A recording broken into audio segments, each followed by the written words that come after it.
그러니까 시편하고 사무엘하를 같이 읽을 때 하나님이 다윗을 왜 이렇게 내 마음에 합한 자다, 내 마음에 쏙 들었나 라고 말씀하시는 그 말씀의 의도를 우리가 알 수 있어요. 그래서 제가 이 사무엘하를 마무리하면서 시편과 같이 한번 연결해서 다윗이 어떤 부분이 하나님 마음에 쏙 들었는지를 좀 제가 한번 묵상하면서 말씀을 좀 전해야겠다라는 생각들을 하게 되었습니다. 어쨌든 우리가 사무엘하를 큐티하고 설교를 듣고 있으니까 이 사무엘하에서의 다윗은 별로란 말이죠. 실망스러운 모습 투성이에요. 그렇기에 우리가 생각해야 되는 건 뭐다?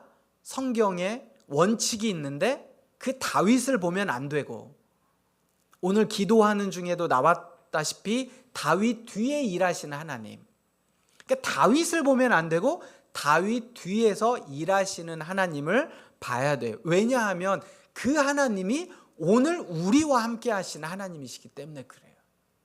그러니까 다윗 뒤에서 역사하셨던 하나님이 오늘 내 삶에서도 역사하신다면 나의 연약한 부분, 나의 부족한 부분, 그 연약하고 부족한 분 뒤에서 나를 세워주시고 나를 그렇게 빚어가신 하나님, 별것 없는 다윗도 그렇게 빚어가셨는데 나도 또한 빚어가신 하나님을 발견할 수 있기 때문에 그렇습니다.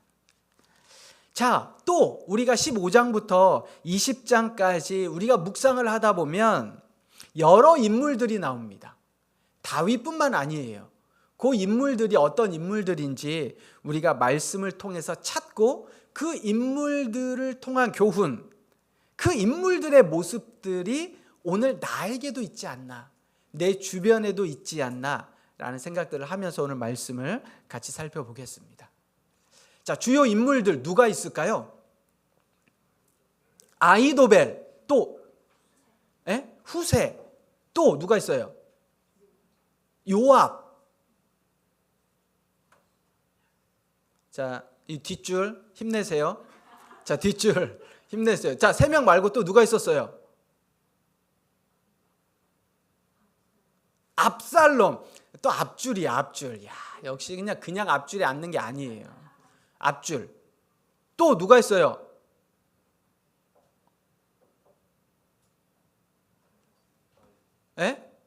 다윗. 아, 그렇죠, 다윗. 다윗은 제가 준비 안 했는데. 자, 이 5명이 나왔는데 또 나머지 사람들도 같이 한번 생각해 보겠습니다. 자, 말씀하신 대로 압살롬. 압살롬 어떤 사람이에요? 잘생겼어요. 와우. 중요합니까? 맨 뒤에서 이렇게 네라고 이야기를 했어요. 소리는 안 들렸는데 잘생긴 거 중요합니다. 압살롬의 특징이 뭐냐면 인물이 출중했어요. 단순히 잘생긴 정도가 아니라 성경이 뭐라고 이야기하냐면 머리끝부터 발끝까지 흠이 없는 자다. 와, 누굽니까? 박보검? 각자 있을 거 아니에요, 그죠? 머리끝부터 발끝까지 흠이 없는, 정말 완벽하다라고 하는, 제가 차마 그 얘기는 제가 얘기하지 않으려고 그래요. 윤 씨로 시작하는데, 네. 자, 어쨌든 머리끝부터 발끝까지 흠이 없다라고 칭송받았어요. 그래서 사람들이요, 압살롬의 용모와 외모를 보면서 한결같이 딱 이 생각을 했어요. 왕이 될 상이다. 야, 다음 왕은 압살롬이야 라고 모두가 생각했단 말이죠. 압살롬이 잘생기기만 한 게 아니라 정치적인 수완도 굉장히 좋았습니다. 사람들의 마음을 어떻게 하면 얻을지도 알았어요. 그래서 압살롬에게 줄을 대는 사람들이 많았습니다. 헤브론에서 압살롬이 왕이 되었다라는 그 나팔 소리를 듣고 모두가 다 맞아, 압살롬이지 라고 압살롬에게 인심이 다 몰렸다라고 성경은 이야기합니다. 또 결단력도 있었어요. 뭔가 자신이 암논을 죽일 때도 마찬가지죠. 굉장히 치밀하면서도 결단력 있게 딱 그 일을 했고, 나가야 할 때와 물러서야 될 때도 굉장히 잘 알았어요. 이처럼 뛰어난 사람, 용모뿐만이 아니라 모든 영역에서 뛰어난 사람이었습니다. 그러다 보니 자신의 계획대로 착착착 다 이루어졌죠. 이제 왕으로 구부능선을 딱 넘어갈 때였습니다. 그런데 압살롬이 어떻게 무너졌어요? 압살롬이 어떻게 죽게 되었어요? 자기가 가장 자랑하는 게 뭐였어요? 머리카락이었어요. 그러니까 이제 아마 이 시대의 그 시대 상황상이겠죠? 오늘 우리가 머리카락이 뭐 이렇게 자랑거리로 두진 않잖아요. 근데 시대마다 뭐 아마 나라마다 국가마다 민족마다 자랑하는 게 달랐을 텐데 압살롬에겐 그 머리카락이 굉장한 자랑이었단 말이죠. 근데 그 자기의 자랑 때문에 어떻게 됐어요? 생명을 잃고 말았습니다. 가장 자랑했던 것이 용모, 외모, 머리카락, 그 자랑이 자신을 한순간에 무너뜨리게 되었다라는 겁니다. 성경은 이 이야기를 오래전에 이야기를 했어요. 사무엘상 16장 7절에 보면 여호와께서 사무엘에게 이르시되 그의 용모와 키를 보지 말라. 내가 이미 그를 버렸노라. 내가 보는 것은 사람과 같지 아니 사람은 외모를 보거니와 나 여호와는 중심을 보느니라. 제가 다시 한번 묻습니다. 그 외모 중요해요? 예? 잘생긴 거 중요합니까? 빨리 말씀을 해보세요. 잘생긴 거 중요해요? 전진이는 어디를 보니? 이렇게. 잘생긴 것보다 더 중요한 것, 사람은 외모를 보지요. 외모를 보죠. 우리 다 사람이니까. 그런데 하나님은 어디를 보신다고요? 중심을 보신다. 라는 생각 여러분 잘 하셔야 됩니다. 두 번째는 요압이에요. 요압은 담대하고 능력이 있는 군인이었습니다. 여느 군인 이상으로 다윗과 이스라엘을 위해 충성스러운 충신이었어요. 요압도 사람을 잘 다룰 줄 알았습니다. 심지어 왕의 마음이 어떤지도 꿰뚫어 보고 왕의 마음에 흡족하게 하면서 때로는 또 왕의 마음을 움직이게 할 줄도 아는 사람이었어요. 그런데 누구보다 정치적이고 또 냉혹한 권력의 야망을 가진 사람이기도 했어요. 그래서 왕의 마음도 잘 알았지만 왕의 명령보다 자신의 생각과 자신의 뜻에 따라 움직이기도 했습니다. 정적들은 또 가차없이 죽였어요. 아브넬을 죽였죠. 아마사를 죽였어요. 그리고 왕이 그토록 좀 잘 해달라라고 하는 왕의 아들 압살롬도 그냥 단순해 죽입니다. 왜? 내 생각과 내 뜻이 맞다라고 주장하는 사람이에요. 하나님의 공의보다 자신의 생각 그리고 이스라엘의 이익 또 자신의 영향력을 우선시했던 사람이 요압이었죠. 그래서 보면 다윗에게 이 요압은 없어서는 안 될 칼이었거든요. 그런데 또 다윗에게 가장 치명적으로 찌르는 가시이기도 했어요. 없어서는 안 될 사람이지만 내가 함께 하기에는 너무 나를 힘들게 하는 사람, 이 사람이 요압이었습니다. 세 번째는 아히도벨이에요. 여러분 다윗이 어느 정도로 신뢰했냐? 다윗뿐만 아니라 모든 사람이 그의 말은 하나님의 말로 여길 정도로 다윗이 신뢰하고 주변 사람들도 신뢰할 정도로 지략과 지혜와 해안이 굉장히 뛰어난 사람이었어요. 그런데 마지막은 어떻게 됐죠? 마지막이 어려웠어요. 마지막까지 자신의 뜻과 자신의 인간적인 욕심, 욕망 때문에 마지막이 비참해진 사람이었습니다.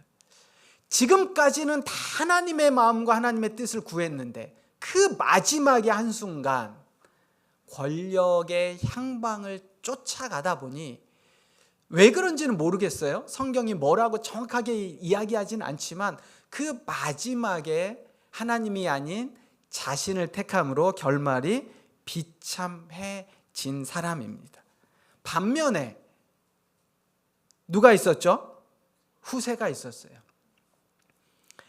아히도벨이 마지막이 하나님 없는 지혜였다면 후세는 그 마지막까지 하나님 앞에 순종하고 하나님의 뜻을 구했던 사람이었어요. 전반적으로 보면 아히도벨이 더 뛰어난 사람이었던 것 같아요. 전체적으로 보면 아히도벨이 훨씬 사람들에게 인정받았던 사람이었던 것 같아요.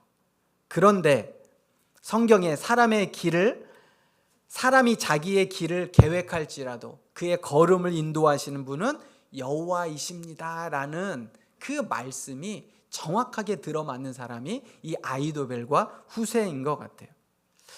후세는 다윗의 친구라고 성경이 이야기를 하고 있습니다.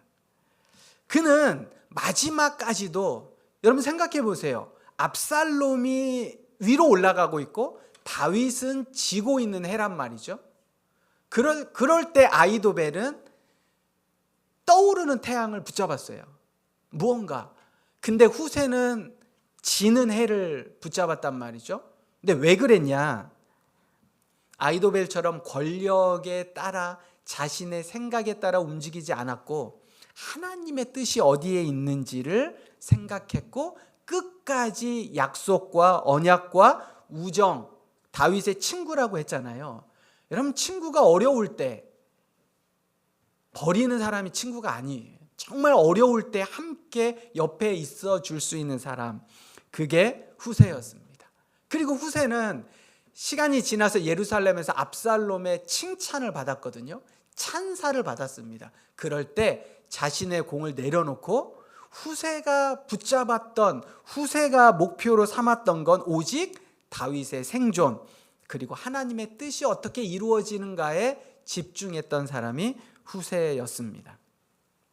자, 여기까지는 이제 우리가 이야기를 좀 했는데 안 나왔던 사람들이 있었거든요. 그게 이제 가드 사람 이때입니다. 혹시 기억나세요?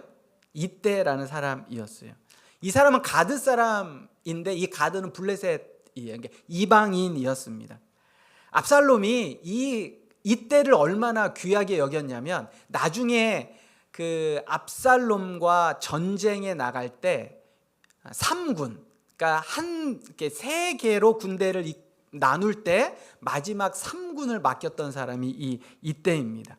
이방인임에도 불구하고 피난 가는 다윗을 끝까지 따르겠다라고 했던 사람이에요. 왕이 어느 곳에 계시든지 생사간의 종도 그곳에 함께 있겠습니다라고 이야기했던 사람. 아들도 아버지를 배신하는 상황에 이방인인 이때가 보여준 충성은 혈연을 넘어서 신앙이 어떻게 중요한지를 이때가 잘 보여주고 있습니다. 그리고 또 한 사람, 우리가 익숙한 사람인데 로데발의 마길이란 사람이에요. 여러분 이 사람이 어떤 사람입니까? 로데발의 마길, 암미엘의 아들 마길. 로데발 사람 암미엘의 아들 마길. 어떤 사람이에요? 두구두구두구두구두구. 어떻게 다이어리 좀 재밌어? 이제 올라갈 때 재밌게 하라고 이렇게 올라가지고 제가 지금 재밌게 좀 하려고 노력하고 있는데. 자, 로데발은 무슨 뜻이에요? 로데발. 한주원님 무슨 뜻이에요? 로데발 무슨 뜻입니까? 척박하다. 기억나세요? 로데발은 척박하다라는 뜻이에요.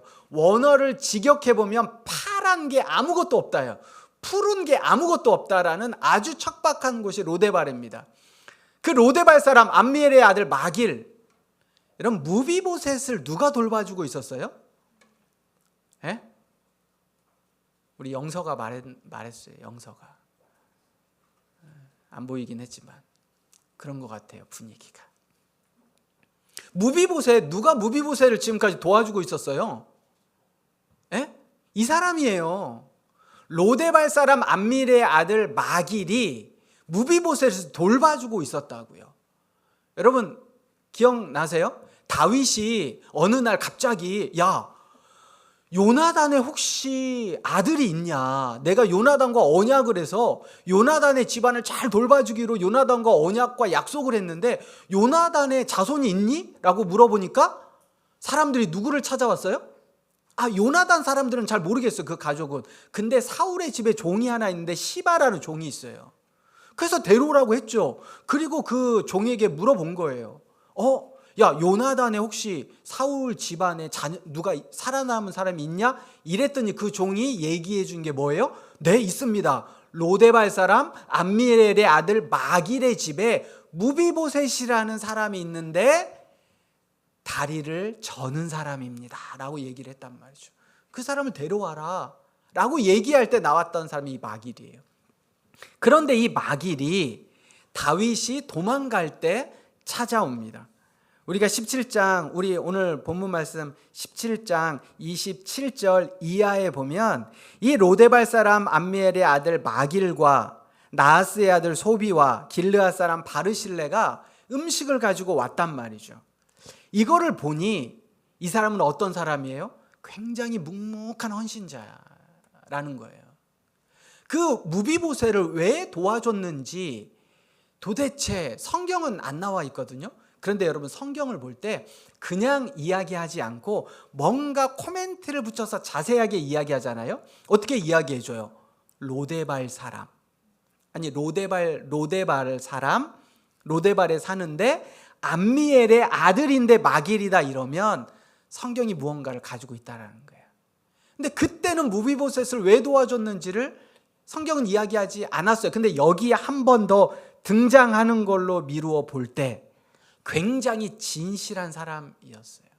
척박한 땅에서 여러분, 마길이 뭔가 가지고 있던 재산이 있었으면 얼마나 있었겠어요.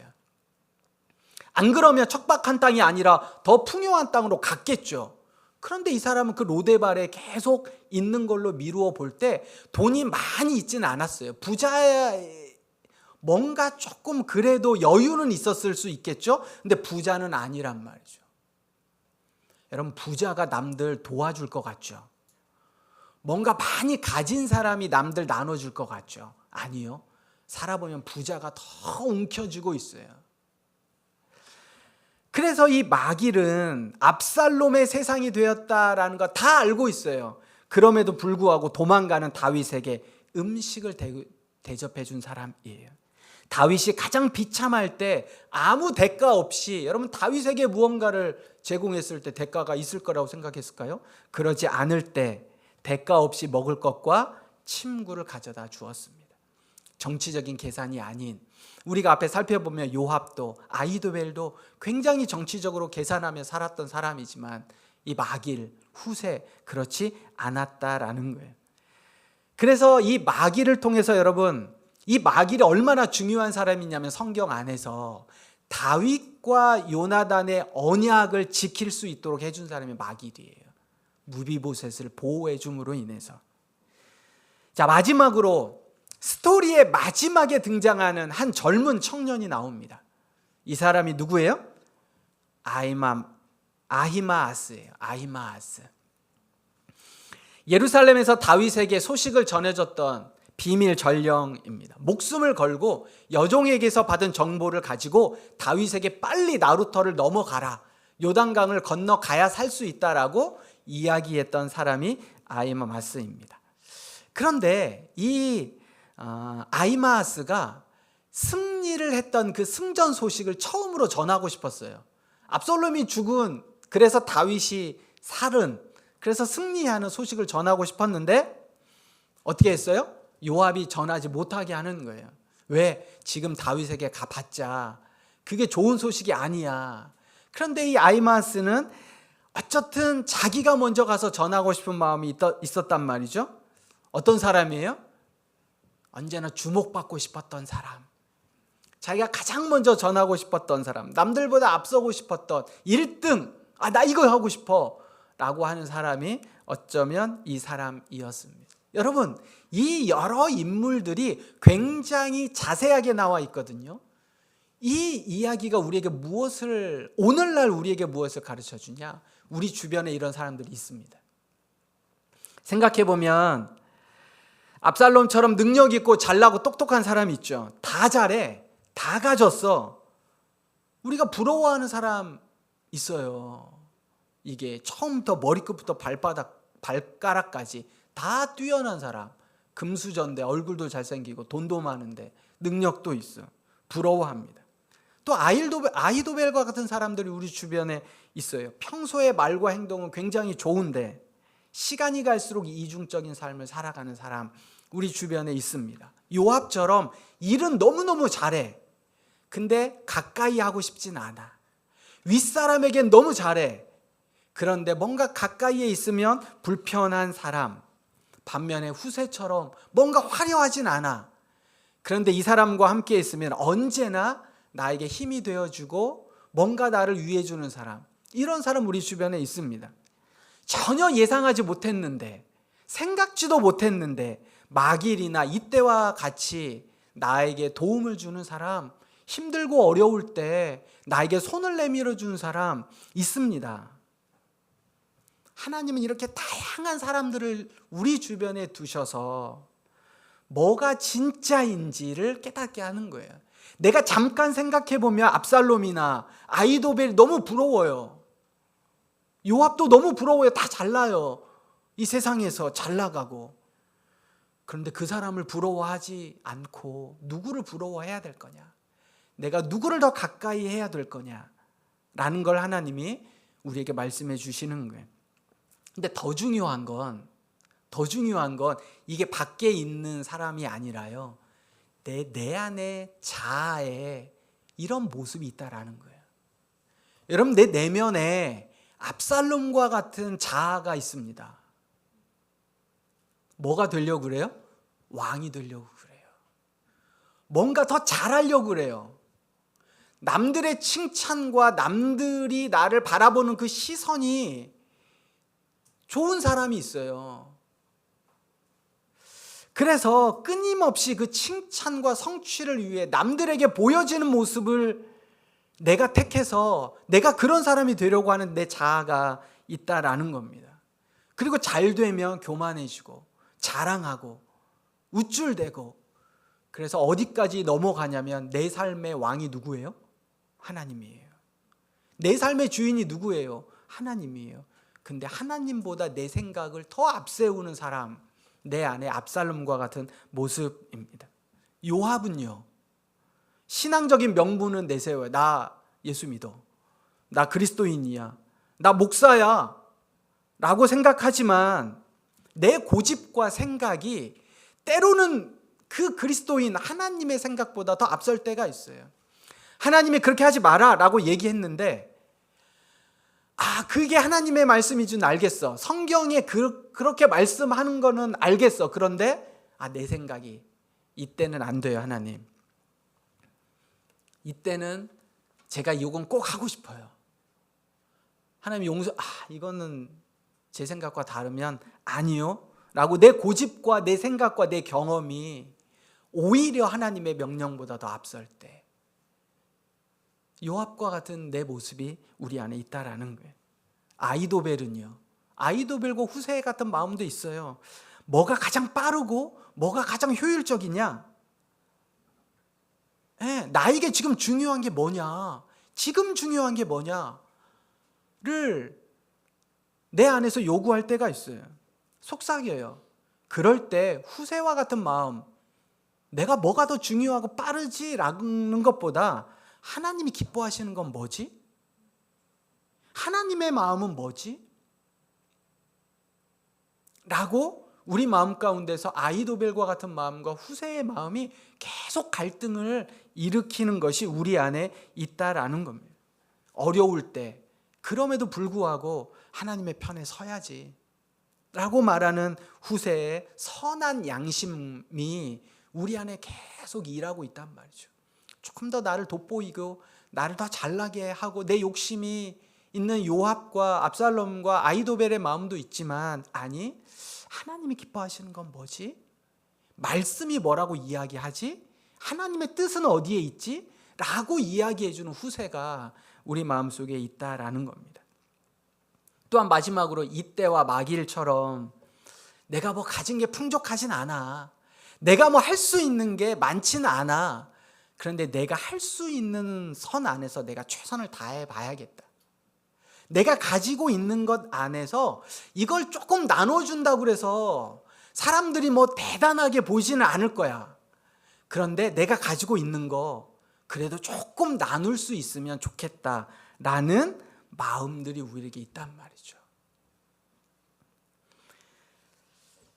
우리의 인생에 압살롬의 반역과 같은 전혀 예상하지 못했던 위기, 어쩌면 아히도벨과 같은 내가 감히 바라볼 수 없는 정말 하나님의 말씀, 모두가 다윗이나 모두가 다 괜찮은 사람이라고, 대단한 사람이라고 생각하는 그 상황에 우리가 놓여 있기도 해요. 그래서 내가 감당하지 못할 것 같아. 넘어가지 못할 것 같아. 반역 아히도벨 앞에 내 주변에 그럴 수 있는 사람 있잖아요. 내가 이 사람과는 도저히 비교가 안 돼, 상대가 안 돼 라고 하는 상황이나 사람들이 있단 말이죠.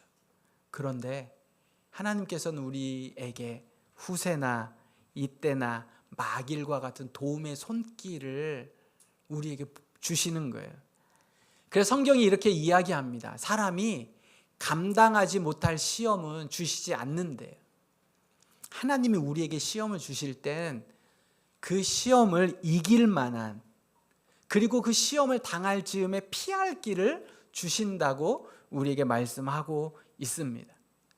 세상의 논리는 나를 압도하는 것 같지만 하나님의 일하심은 후세나 마길과 이때를 통해 나에게 도움의 손길을 주신다라는 거예요.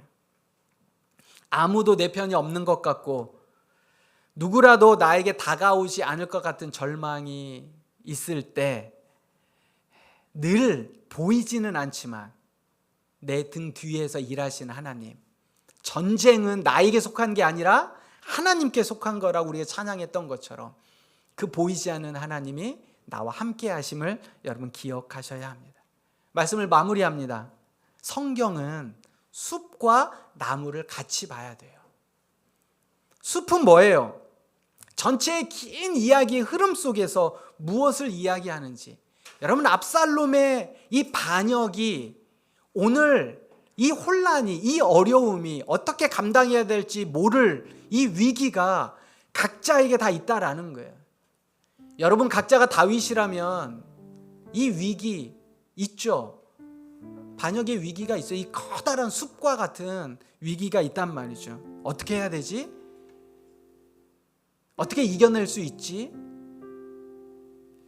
그런데 이 혼란 속에서 뭘 봐야 되냐면 여전히 일하시는 하나님, 다양한 사람들을 통해서, 다양한 상황들을 통해서 일하시는 하나님을 볼 수 있어야 돼요. 그 하나님의 계획이 이 성경의 거대한 숲 안에서 결국 다윗은 이 위기를 통해서 시편의 시를 쓸 수 있었어요. 이 위기를 통해서 하나님을 만날 수 있었다고요. 이게 하나님의 거대한 하나님의 구속사의 역사 속에서 우리에게 주시는 메시지예요. 지금 잠깐 힘들고 어려울 때 여기에 함몰되는 게 아니라 하나님이 나에게 무엇을 말씀하시는가, 이 위기를 통해서 또 나무를 볼 수 있어야 돼요.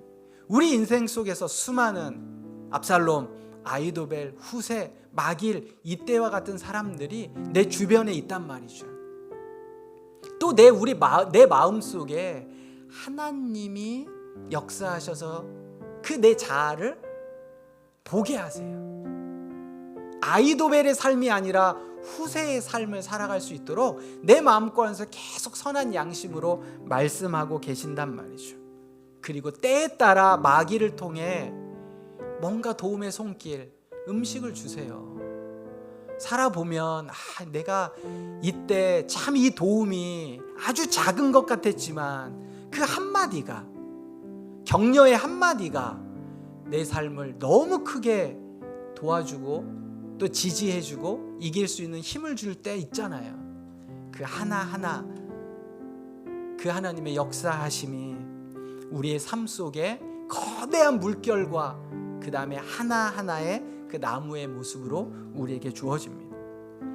여러분, 연극이나 영화를 보면 앞쪽에 뭔가 요란하게 주인공 행세했던 사람들이 갈수록 힘이 빠져가요.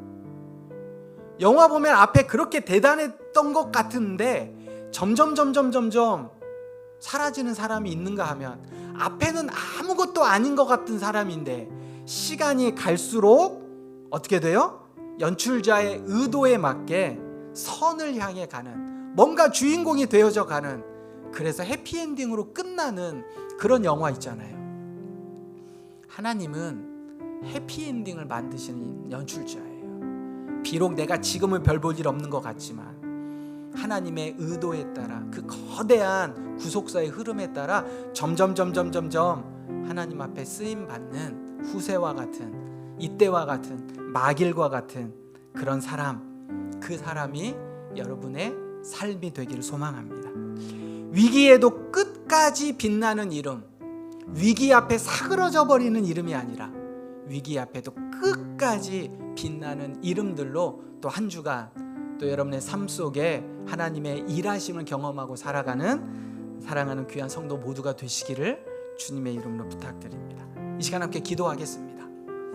나는 어떤 이름인가? 나는 어떤 이름을 부러워하는가? 여러분, 직장 생활하며 또 세상 속에서 내가 부러워하는 사람들이 있을 거란 말이죠.